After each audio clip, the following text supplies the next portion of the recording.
It is only March, but it's never too early to start mock drafting. We discuss our first 2025 mock draft of the year on today's episode of Locked On Fantasy Football.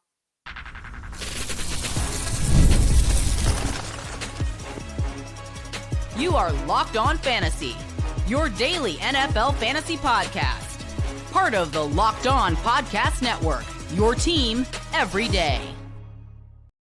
Welcome into the Locked On Fantasy Football Podcast. Thank you for making us your first listen every day. I'm one of your co-hosts, Kate Magdziuk, and when I'm not doing this, I'm a researcher and fantasy analyst with NFL Network. Vinny is not here with us again today. He'll be back tomorrow, but I'm joined again by Kate Magdziuk, my wife, of course, and also the co-host of Locked On Dynasty Football Podcast, Fantasy Football Podcast. So I'm very excited to have her here. Always excited when we get to do a show together. This should be a fun one too, because we're going to discuss our mock draft that we actually just completed. So we just completed a 12-team, 8-round redraft, mock draft, 1 quarterback, half PPR league.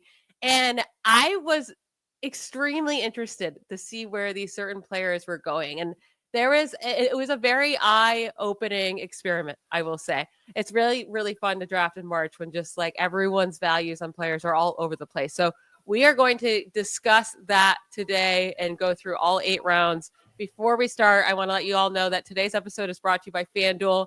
Right now, new customers get $200 in bonus bets when your first $5 bet wins. Just head over to FanDuel.com or download the FanDuel app to get started today.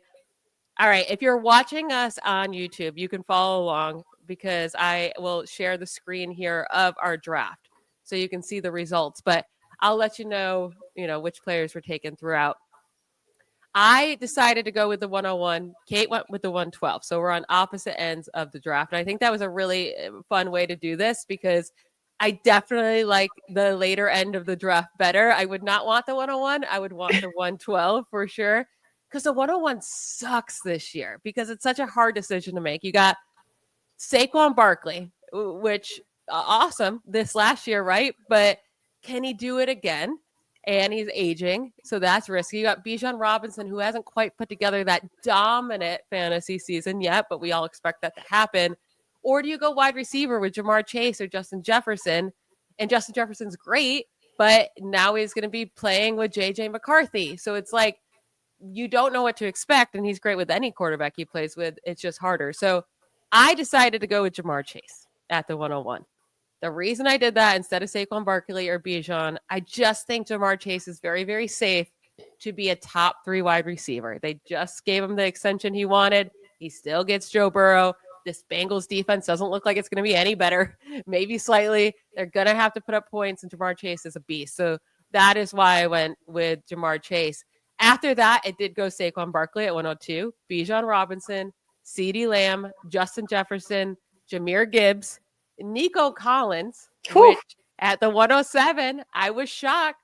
I will say, I love it, but shocking. Yeah, Amon-Ra St. Brown. And then we got a rookie already at 109 with Ashton Genty. And then Brock Bowers went at the 110. This was not tight end premium. So, he's going to have to put up big numbers to be worth that. Then Christian McCaffrey at the 111. And do you want to say your 2 picks and why you chose them? You were at the 112 and 201. 112. And I will say that this is part of my favorite reason to mock draft is to figure out which spots of the draft you actually like the player selection in, because it waxes and wanes. But this 112 spot, I'm kind of digging. I loved my options here. I went with Brian Thomas Jr. with my first pick. I just think, generally speaking, Liam Cohen coming in with a healthy Trevor Lawrence, hopefully this time. That's been an issue ongoing. But they let go of Christian Kirk. Pretty much the only holdover here was Gabe Davis, which was kind of a weird choice. Let Evan Ingram walk. This was a team that they vacated a ton of targets. And I do think that the trend from Liam Cohen seems to be, we're going to funnel this through Brian Thomas Jr. So I went and paired him with a running back, Jonathan Taylor, who, let's talk about the end of his 2024 campaign. It's kind of weird.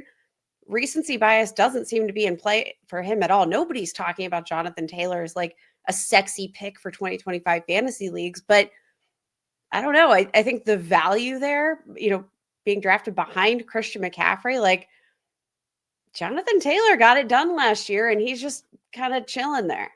My biggest worry about Jonathan Taylor, because I do think he's a good value. I do think he can be great. It's how many opportunities will he have to score around the goal line, right? Because if it's Daniel Jones back there, I mean, it's not much better with Anthony Richardson, but at least Richardson will throw it up deep, get you those big chunks, and then he'll get some red zone carries. If it's Daniel Jones who I expect to win the competition, then I don't know. It's hard to trust the running back. I'll say at that turn, I would have went Puka and Malik Neighbors. There's no way I would have left that turn without Malik Neighbors. I am a little bit bigger on Malik Neighbors than Brian Thomas Jr. I know Neighbors right now does not have a quarterback, but I expect them to figure that out. After your 2 picks, we're getting into the second round. You took Jonathan Taylor at the 201 to start the second round. And after that, did go Puka Nacua, who I said I would have taken at the turn at the 202. Then Breece Hall at 203. Don't you just feel like that's too early? It feels a little too early because I generally just don't know what we're going to get with this offense. And you also have the addition of Justin Fields, who's probably going to be somewhat of an asset there in the red zone, especially with those legs.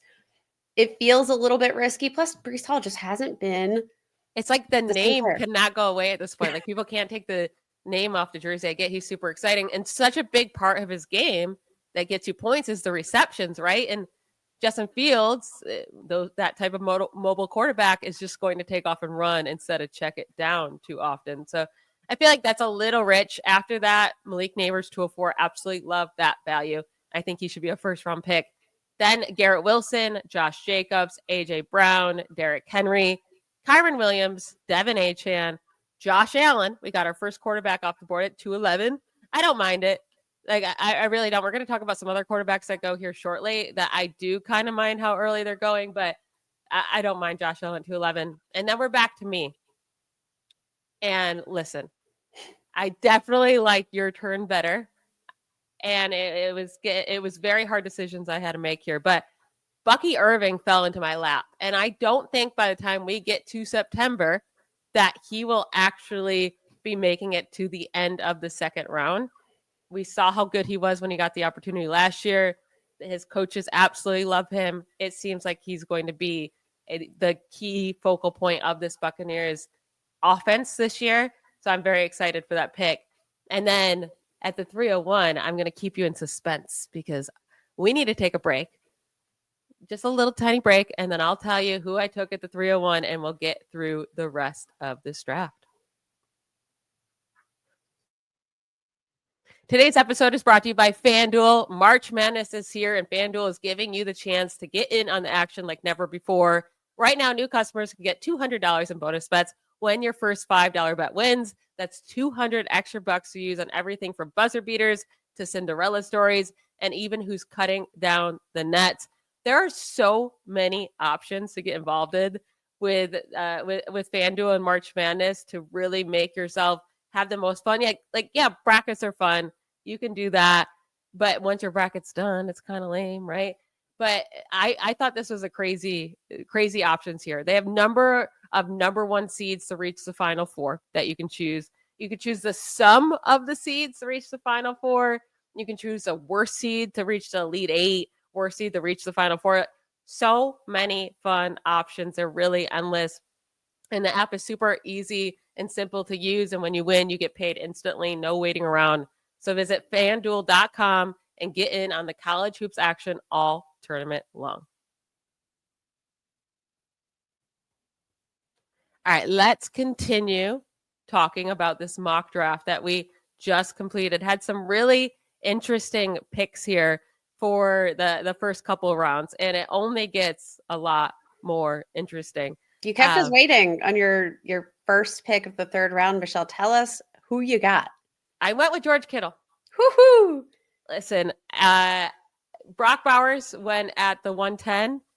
I get George Kittle at the 301. I have George Kittle as my tight end one this year. And yeah, Brock Bowers is ranked 2, but this offense, it has to funnel. This 49ers offense has to funnel through George Kittle this year.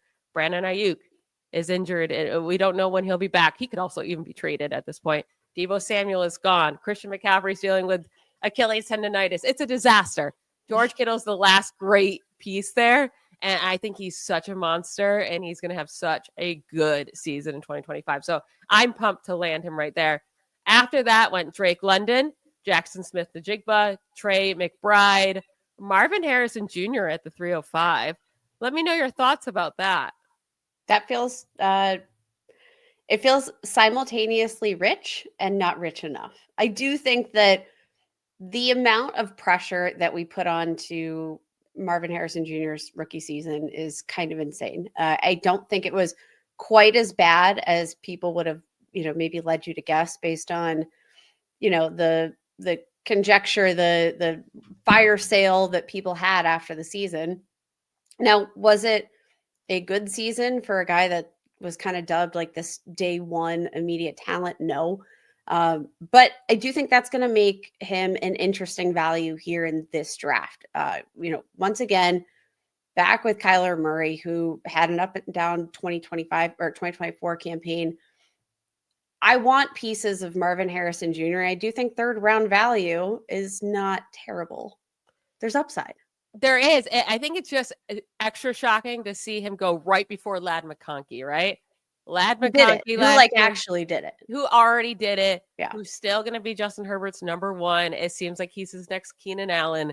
Like, that's what's kind of shocking to me. If it was flipped, then I'd be like, all right, that's okay. And then you got Joe Burrow at the 307. And QB2 off the board. And I really like Joe Burrow this year, right? He has both his guys. He's great. He should throw 40 touchdowns, but that's what you're going to need him to do. And to draft a guy at the 307, knowing that he has to throw at least 40 touchdowns for him to hit, that's scary, especially when you have these other guys on the board still, Lamar Jackson and Jalen Hurts and Jaden Daniels. I did think that was also a little early to go with Joe Burrow. Yeah, I think that's a little early. And speaking of early, we had Sam Laporta go at the 308. I love Sam Laporta, right? But I do think 2024 was a season where you saw, okay, take a step back from this offense a little bit. Let's get, Amon-Ra St. Brown more involved. Let's actually utilize our former first round pick in Jameson Williams. And Jameson Williams had a much larger role than I think any of us had really projected here heading into the season. With that, I do think we saw a little step back from Sam Laporta because he was so, he got the volume, he got the work inside the red zone as a rookie.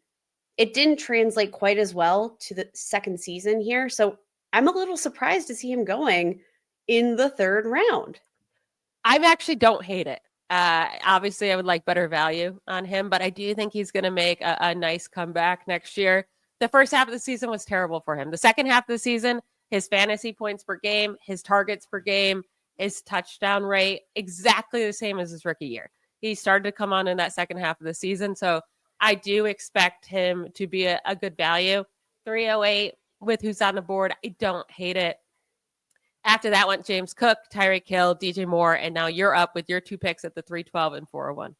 I went with Najee Harris here at the 312. We talked about Najee Harris on Monday's show, just regarding his potential upside there in this Chargers offense. I think, you look at the contract details, it's not the most inspiring contract if you're one that likes to follow the money at the running back position, but I think it's such a good fit. I think he's probably going to run the ball 20 times a game. I think that's fantastic value for the running back position for a guy that I think has a pretty safe floor here at the end of the third round. And then I backed it up with another topic of Monday's show, T. Higgins, who, upside for days, just got paid. And we know, based on especially that really early Joe Burrow pick, we're kind of, projecting this to be a very pass-heavy offense, even just based on necessity from struggles of the defense. So what do you think of the value there, T. Higgins at the end of the fourth? The beginning of the fourth. Absolutely amazing. I was thinking about taking him when I was taking George Kittle at the 301. I think T. Higgins should be going way earlier than that. He was the wide receiver 4 on average in fantasy points per game this past year. And his biggest issues is staying healthy, right? He needs to stay on the field. And that's definitely a concern, but I don't think it's a concern enough to push him to the 401. Like, the fact he went after DJ Moore, after Marvin Harrison, like, that's pretty shocking to me after Sam Laporta, right? So yeah, I love that T. Higgins pick. I love the Najee Harris pick too, because I'm going to get sucked in again. And I can't help it. After your 2 picks, it went Mike Evans at the 402, Kenneth Walker, Chuba Hubbard, Lamar Jackson, great value at the 405. Like if I took Josh Allen at the 211 and then someone got Lamar Jackson at the 405, I'd be pretty annoyed. Yep. After that, Terry McLaurin, Chase Brown, Jalen Hurts, and Jaden Daniels go back to back. Again, love the value here for Jaden Daniels at the 409. And that group of 5 right there, and the Josh Allen, Burrow, Jackson, Hurts, and Daniels, once those 5 went, I knew I'd be waiting a little bit for quarterback because those are the top 5 clear ones. After that, I'm not going to go that high on it. And then it went Zay Flowers at the 410, again, a little early. Devonta Adams, 411. And then I'm up with my 2 picks. I'll tell you right now, I already regret my picks. Oh, no. It's not even so much I regret them. I just don't feel super confident in them. And this was a very bad spot to be again. Like the Jaden Daniels not making it to me really hurt. I really wanted to land him here. And Devonta Adams I was considering as well. And he went right before me. So I wanted to go with either DK Metcalf or George Pickens. And right now their quarterback is Mason Rudolph. So that's not inspiring. But they might have Aaron Rodgers as their quarterback. Who knows? And as a Steelers fan, I hate that. As a fantasy manager, I would be excited for either Metcalf or Pickens. So I went with DK Metcalf because if they do land Rodgers, I do think he could have a huge year. And even if Mason Rudolph can throw it deep, right? That's the one thing he can do. So I went with DK Metcalf. And then I went with a rookie at the 501. We saw Ashton Genty go off the board at 109. And I get Amarian Hampton, the rookie out of UNC, at the 501.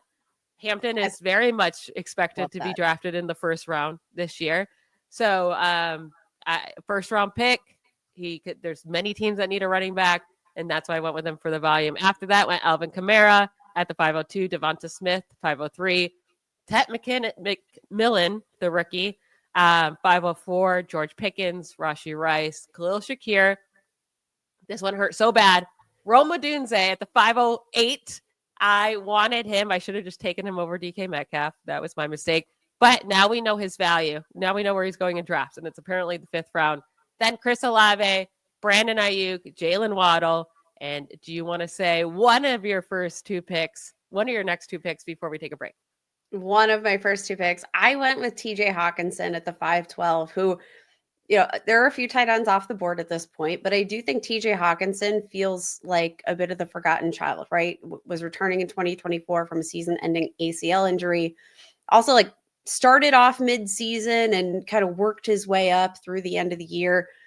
The Minnesota offense over the last couple weeks of the season in particular, with Sam Darnold kind of struggling, just didn't feel quite as nice. But I think we're just kind of forgetting how good a football player TJ Hawkinson actually is at this point, and the fact that prior to this injury, he was kind of a perennial top 5 performer. And yeah, we don't necessarily know who the quarterback is going to be, but I have to envision that Kevin O'Connell's game plan is going to, pretty heavily involve TJ Hawkinson once he is fully healthy and another year removed from that injury. Yeah, and once Bowers and Laporta, McBride, and Kittle are gone, it really is then, I think it has to be TJ Hawkinson is the next guy up, because we know what he can be when he's healthy and a year removed from the injury. And I do expect JJ McCarthy to be the quarterback, to lean on his tight end, and obviously Justin Jefferson. So I do like that pick by you. We will get to your second pick right after we take a quick break. The NCAA tournament is here, and so is the Bracket Breakdown. Locked On Podcast Network and Amazon Fire TV channels are teaming up to deliver NCAA tournament coverage like never before. Watch studio shows featuring former players and Locked On's local experts as they guide you through every upset, buzzer beater, and bracket matchup. Stream it all for free on Amazon Fire TV channel. Search Bracket Breakdown to see it all for free. It's your team every day.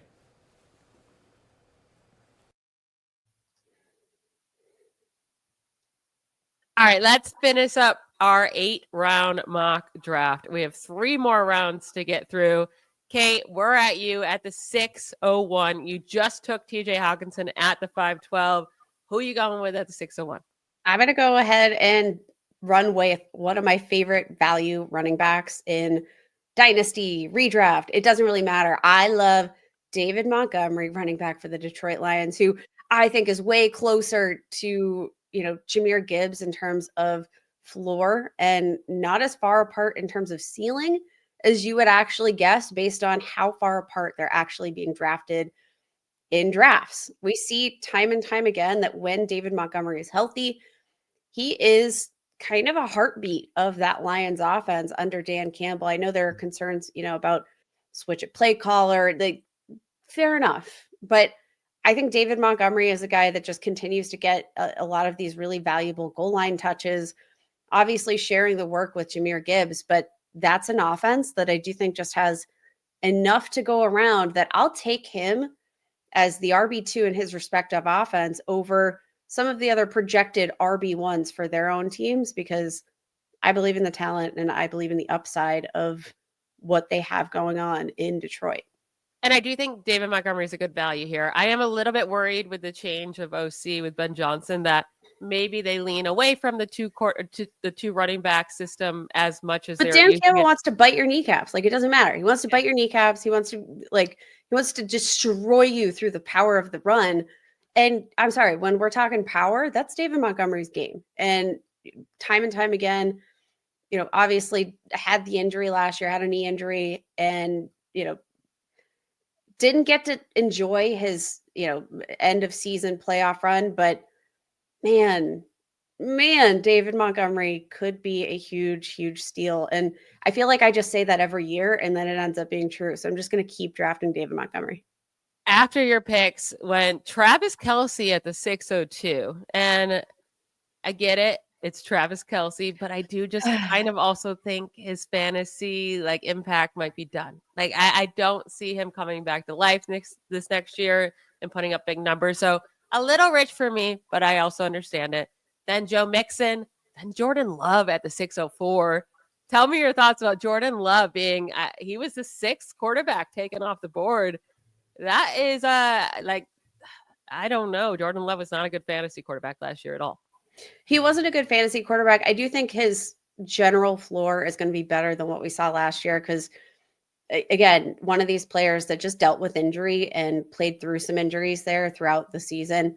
I think that did have some sort of impact on his overall mobility, etc. But yeah, this definitely feels rich because we're not even talking about a guy that necessarily has a ton of high-end weapons, right? It's not like, you're projecting him for that 40 plus passing touchdown range. And I don't necessarily know that he has enough rushing upside to sort of offset that balance for my evaluation at Jordan Love at this point. Would that change if they had would that pick look any different to you if they had a wide receiver one, like a true bona fide wide receiver one? Yeah, I just don't know how they're going to get that. I mean, yeah. And Bummer. So I just don't think they're going to get that. And that's why. And Jordan Love just doesn't ever run. He's so stubborn, run sometimes. After that, Jerry Jeudy went at the 605. He's probably not going to have Jameis Winston back. So I don't know what he's going to give you, but he did put up big numbers when he got the targets. Travis Etienne, 606. Love this pick, honestly. I think this is such a good value pick. I do expect him to make a nice bounce back with Liam Cohen there. Then Jamison Williams, Mark Andrews, then Travion Henderson, the rookie out of Ohio State. Then Justin Herbert, 7th quarterback off the board. I don't hate that at all. I actually expect Justin Herbert to have a really nice year. Then Aaron Jones, and now I'm back up for my next 2 picks at the 612 and 701. I went with Cortland Sutton, 2nd year with Bo Nix. He well over exceeded our expectations last year. They haven't added really anyone in free agency. We'll see what they do in the draft, but I'm going to go with Cortland Sutton. And then Caleb Williams. He is going to be on pretty much all my teams. I feel like at the 701 as a quarterback 8, I feel like this is good value. I know he was not great or consistent as a rookie, but he showed great flashes. And I do expect Ben Johnson and this updated, much better offensive line to fix his game. And we know he scrambles a lot and he can get the rushing yards. So I really like Caleb Williams here for my pick. I love that pick so much. And I know again, one of those players we just kind of had sky high expectations for in 2024 rookie season. I think we saw a lot of the name value that they brought in. You have DJ Moore, you drafted Rome Odunze, you traded for Keenan Allen, but sometimes when there are, bigger issues within the offense, it's not always about the personnel. And it sounds like they had a lot of issues in the back end of that offense that I'm really hoping Ben Johnson's going to make a few big changes for. To finish this up, we got James Conner at 702, David Njoku, Tyler Warren, the rookie, tight end at 704, Deebo Samuel, Evan Ingram, Kyle Pitts at the 707. People cannot get over We Kyle can't do Pitts. this again, guys. They cannot get over him. They just can't. Tyrone Tracy at the 708, Cooper Kupp, Patrick Mahomes at the, where do you go here? The 710, which I think is fair. I mean, he hasn't been good for fantasy for quite a while now. Chris Godwin, and now name your last two picks here, Kate. I'm going with Jaden Reed at the 712 and Kyler Murray here at the 801. I like Kyler Murray and I like his value. Obviously, we have that rushing upside. I'm projecting that step forward here for, the general offense. We have Michael Wilson, who's been I think, kind of underrated playmaker in general. You have Trey McBride. We're projecting that step forward for Marvin Harrison Jr. All of that funnels through the quarterback position. And if I can get like a bona fide running quarterback behind Jordan Love, behind Patrick Mahomes, I'll take that every day. And it's hard, right? Because Kyler Murray used to be such a good fantasy asset, and now it's been like a little too long since we've seen him do it consistently. We still got a lot of big games from him last year, but also a lot of bad games. One guy that was just beastly last year was Baker Mayfield, and he just goes right here at the 802. I mean, he still has Mike Evans. He still has Chris Godwin.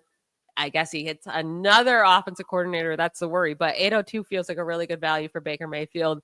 After that, Xavier Worthy, Dalton Kincaid. Someone's still buying into him. And then at the 805, we have Quinshon Judkins, the rookie running back out of Ohio State. So 2 rookie running backs out of Ohio State go in the first 8 rounds of this mock draft. Then Jordan Addison, Jared Goff, DeAndre Swift, which if the Bears don't end up taking a running back in round 1, seems like an absolute steal of the draft. That's the steal of the draft there. It would be the steal of the draft. Like if DeAndre Swift does not get his job taken away by a top rookie here, he's going to be a beast.